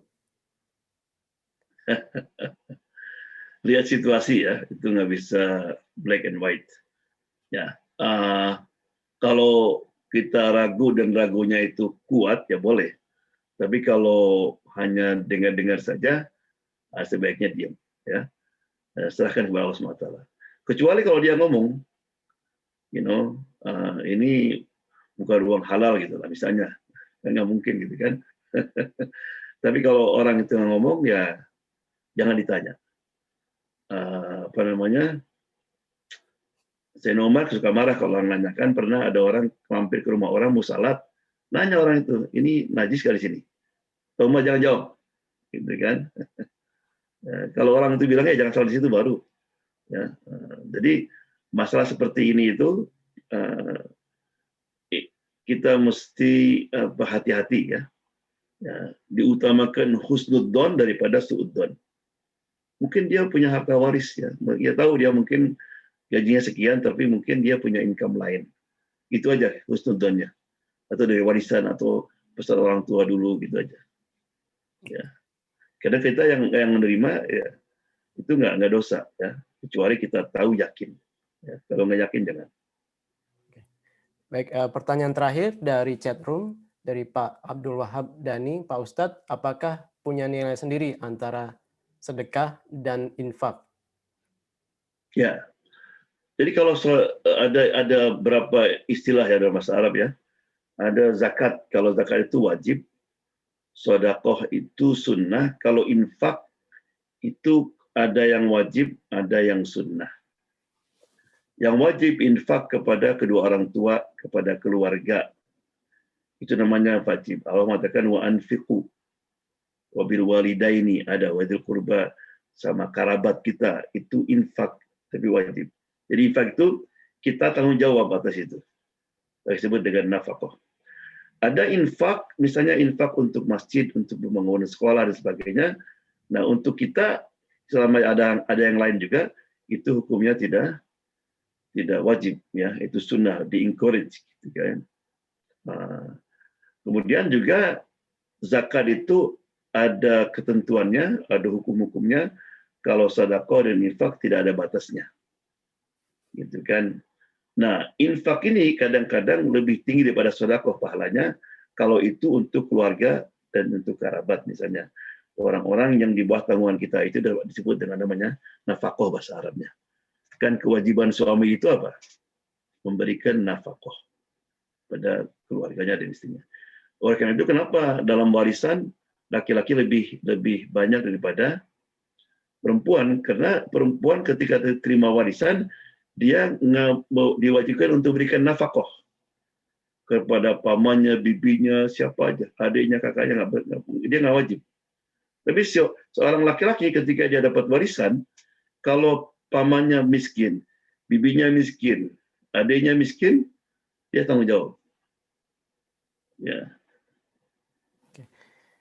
Baik Pak Ustadz, pertanyaan dari chatroom sudah selesai. Tadi saya melihat ada salah seorang jemaah kita, Pak Toha, raise hand. Jadi kita ingin memberikan kesempatan terakhir untuk pertanyaan.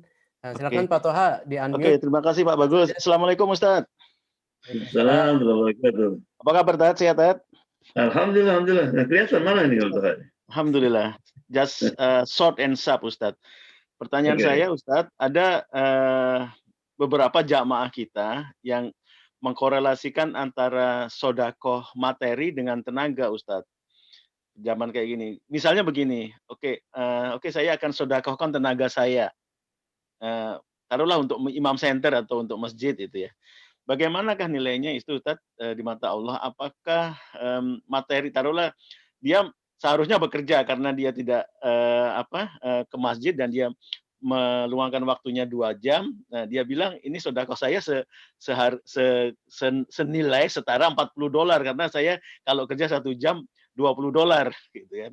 Itu wallahualam, ya tergantung niatnya. Itu sering terjadi Ustadz di zaman kayak gini. Bagaimanakah menurut pandangan Ustadz tentang hal ini? Terima kasih Ustadz. Terima kasih Pak Bagus. Ya, Al-Quran menjawab.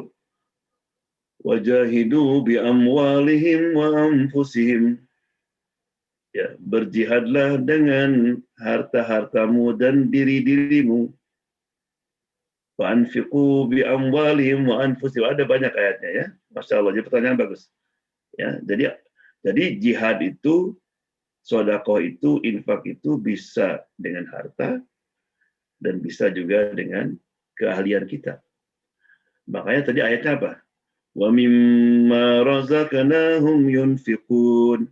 Dan apa saja yang Allah berikan, dia share dengan yang lain. Ya, saya di imam, kemampuan saya ngajar. Makanya sedekah saya ngajar, itu bagus. Ya, makanya jangan mengecilkan ya, jadi pengurus imam, pengurus masjid itu pahalanya besar di sisi Allah SWT. Karena setiap detik, setiap menit yang digunakan untuk berkhidmat kepada masjid itu besar pahalanya. Asal kita ikhlas ya, besar sekali itu. Jadi kalau orang misalnya dia punya keahlian dan bisa berkhidmat untuk imam dengan cara mengajar, jadi instruktur, jadi apa saja dengan volunteer itu sama sedekah juga. Ya, karena ada Al-Qur'annya kan bi amwalihim wa anfusihim. Hartanya dan dirinya. Apa saja kemampuan yang kita bisa. Makanya di situ kullun ya'malu ala syakilati. Allah itu menyenangkan seseorang itu berbuat sesuai dengan kemampuannya, kelebihan yang Allah berikan. Ya, ada orang kelebihan suaranya bagus ya, dia muadzin misalnya. Itu Rasulullah itu selalu menyalurkan kemampuan orang itu. Ya, sehingga keperluan imam itu dia tidak perlu banyak bayar orang karena banyak orang-orang yang volunteer itu kan yang kemampuannya disalurkan untuk berkhidmat. ya. Tapi yang baik dua-duanya, ya. Dua-duanya. Alhamdulillah saya lihat kebanyakan di sini board masjid itu mereka menerjemahkan waktunya juga mereka alhamdulillah generous juga untuk menyumbang, ya. Itu pahalanya double. Baik Ustadz, insya Allah Bapak dan Ibu semua waktu kita sudah habis, tapi insya Allah kita masih akan menutup dengan meminta Ustadz Joban untuk membacakan doa singkat buat kita semua, dan juga setelah acara ditutup akan ada sesi foto dan silaturahmi, dan saya juga bisa mempersilahkan Bapak dan Ibu semua di forum ini untuk bisa turn on videonya, karena kita akan mengadakan sesi foto bersama. Kami persilahkan dan jangan sungkan-sungkan, jangan malu-malu, dan kita akan bersama-sama dengan Ustadz Joban akan ada sesi foto, dan kami persilahkan Ustadz Joban untuk bisa menutup acara ini dengan doa. Bismillahirrahmanirrahim. Alhamdulillahirabbil alamin. Allahumma shalli wa sallim ala sayyidina wa ala alihi wa sahbihi ajma'in. Allahumma anfa'na bima 'allamtana wa qina adzaban nar. Allahumma irfa' 'anna al-bala' wal waba wahfadna min corona. Allahumma ballighna Ramadan. Allahumma ballighna Ramadan. Salimin, aminin, ghanimin. Allahumma ahyina 'alal islami was sunnah wa tawaffana 'alal imani wat tawbah. Allahumma ighfir lil mu'minina wal mu'minat wal muslimina wal muslimat al-ahya minhum wal amwat innaka sami'ud da'awat ya mujibal hajat. Rabbana atina fid dunya hasanah wa fil akhirati hasanah wa qina adzaban nar. Wa sallallahu alhamdulillahi rabbil alamin. Amin. Jazakallahu khair buat Pak Ustadz Joban untuk tausiahnya dan waktunya bersama kita semua. Semoga Ustadz Joban selalu diberkahi Allah dan juga diberikan kesehatan. Amin. Dan juga tentunya untuk keluarga Ustadz. Dan jazakumullah khair buat para jamaah semua yang sudah bergabung bersama kita. Kita dari panitia mengucapkan juga mohon maaf lahir dan batin jika ada sesuatu kekurangan yang kita belum laksanakan hari ini. Dan kita tutup dengan doa kafaratul majelis. Subhanaka Allahumma wa bihamdika asyhadu alla ilaha illa anta wa nastaghfiruka wa natubu ilaik. Wabillahi taufik wal hidayah. Assalamualaikum warahmatullahi wabarakatuh. Dan kami minta para jamaah semua tetap berada di Zoom ini, dan panitia silakan untuk di-lead sesi foto bersama. Kami persilakan panitia. Kami tunggu aba-abanya. Ya, terima kasih Mas Bagus. Silakan semua di on ya. Kamera pertama, silakan senyum semuanya. Mbak Dewi, ada Mbak Dewi Indra, Bang Firdaus, Ibu Ari, Ibu Wardah. Silakan senyum ya. 1, 2, 3. Kemudian kamera kedua, Mas Andang. Silakan Mas Andang. Mbak Tarif, view-nya udah diganti ya buat semuanya, view-nya buat semua? Ya, secara yang ya. Yang kedua silakan Ibu Indah, Ibu Dasyani senyum, Ibu Kartini, Mbak Rosa, Bang Sutiman.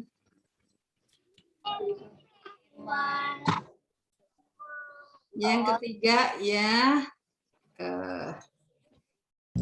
Silahkan yang ketiga nggak ada fotonya, Bang Duta, Bang Lita, Mbak Sriana, Mbak Lala nggak ada fotonya, semuanya sudah saya ambil. Sekarang silahkan bersilaturahmi dengan Ustadz Joban ya, bila ada pertanyaan-pertanyaan selain masalah topik hari ini, silahkan Ustadz Joban, ada waktu sedikit kayaknya sebelum ada acara yang lain. Assalamualaikum Ustaz. Ustaz. Masya Allah, Mang. Gimana kabarnya? Masya Allah. Kabar update naik haji bagaimana Ustaz tahun ini setelah pandemi ini? Kelihatannya mungkin ada, tapi terbatas sekali. Jadi sampai sekarang Saudi belum memberikan pasti pengumuman ada enggaknya, tapi kalaupun ada mungkin agak terbatas, juga banyak restriction ya. Katanya mesti belum berangkat itu mesti dites dulu, harus punya COVID-19 vaccination, dan juga sampai sana ada 3 hari lockdown. Ya, jadi memang kemudian juga ke masjidnya pun harus register nanti, harus kalau misalnya kemarin dohor ke masjid, besoknya nggak boleh ke masjid lagi. Jadi ada very restriction dah. Jadi orang nggak akan really enjoy gitulah. Kelihatannya. Masuk di Mina dan semuanya gitu ya. Iya, jadi di Mina di semuanya. Yang jelas mereka bisa takut ya. Mungkin tahun depan ya udah. Karena mereka sudah berhasil sekarang, hampir semua orang Saudi divaksin. Tapi dia takut kalau haji dibuka, yang sudah tenang jadi itu. Ya, boleh nanya Pak Ustadz ya? Silakan. Mengenai naikin haji orang tua yang udah meninggal itu bagaimana Pak Ustadz? Mohon penjelasannya, soalnya ada yang ngomong katanya harus anak laki-laki, ada yang ngomong harus naik haji dulu. Jadi saya ini mohon penjelasan di sini Pak. Kalau ibu atau orang itu yang mau menghajikannya, itu memang betul harus naik haji dulu. Naik haji dulu, kemudian tahun berikutnya. Tapi kalau dia mau membayar orang lain, itu boleh meskipun dia belum naik haji. Misalnya dia belum mampu atau ada halangan, tapi dia punya uang ingin menghajikan untuk orang tua saya, bisa dikirim uangnya, nanti dihajikan sama orang lain, itu boleh. Oke, seandainya saya nitip ke Pak Ustadz Joban gitu, boleh saya? Bisa ya. Oke. Kalau boleh tahu sekalian harganya Pak Ustadz? Harganya belum tahu tahun ini ya, tapi dulu biasanya sekitar 900 lah. Oh ya, insya Allah kalau ada ini saya boleh nitip ya Pak Ustadz? Boleh. Iya, terima kasih. Sama-sama. Saya 900. Ada pertanyaan lain ke Ustadz Joban sebelum kita tutup, Ibu Bapak, Mbak Desi. Wah, ini Mbak Desi kayaknya pingin ini. Ayo Mbak Desi. Ya, Bang Firdaus ada pertanyaan buat Ustadz Joban. Saya Saya lagi enjoy banget mendengarkan Ustadz Joban, udah lama. Kangen nih Ustadz, kapan ke Washington? Insyaallah nanti habis pandemi ya. Iya. Kalau Ustadz di sana udah vaksinasi Ustadz? Saya udah beres saya. Oh, alhamdulillah. Berarti bisa travel Ustadz ke sini. Iya, imam, pastor didahulukan di sini ya. Iya. Udah yang dealing dengan masyarakat itu didahulukan ya. Iya. Ya. Sekarang sudah Masya Allah sudah 100 juta lebih ya. Dan nggak ada yang dengar side effect-nya. Alhamdulillah. Ya. Oke ya. Assalamualaikum. Jazakallah khair Ustadz Joban. Sampai ketemu makasih. lain waktu. Terima kasih semuanya. Ya. Assalamualaikum. Assalamualaikum warahmatullahi wabarakatuh. Terima kasih Ustadz. Kita tutup doa dulu. Doa sudah ya. Terima kasih Mas Andang, kalau mau di share silahkan yang masih ada informasi. Udah sama aja. Terima kasih Mbak Vivi. Unitina, Bang Malik udah sembuh, udah pergi. Ya terima kasih semuanya kehadirannya. Mohon maaf lahir batin. Sampai ketemu insya Allah lain waktu. Amin. Boleh ditutup Mas Andang, silakan. Assalamualaikum. Waalaikumsalam warahmatullahi wabarakatuh. Terima kasih Bu Yati, terima kasih. Tadi saya lihat, saya tadi lihat Bu Herman loh, saya dada-dada Bu Herman udah hilang. Oh. Bu Herman sudah lama sekali tidak muncul. Oke Mbak Tari, Assalamualaikum. Ya Mbak Ani, terima kasih Mbak Ani. Mohon maaf lahir batin. Saya belum hubungi Bu Tari lagi. Oh iya, tidak apa-apa belajar. Ibu. Iya, insya Allah nanti Ibu. Tangan Ya. saya masih sakit. Iya, semoga cepat sembuh ya Bu ya. Iya, terima kasih. Terima kasih. Amin, Assalamualaikum amin. warahmatullahi wabarakatuh. Sampai Maaf jumpa. batin Ibu. Ya Mas Sandang silahkan kalau mau di end. Ditutup ya kalau gitu Mbak. Ya silahkan Mas. Baik, terima kasih banyak semuanya ya Mbak. Sama-sama. Insya Allah ketemu lagi. Insya Wabillahi Allah. taufik wal hidayah. Wassalamualaikum warahmatullahi wabarakatuh. Waalaikumsalam warahmatullahi wabarakatuh.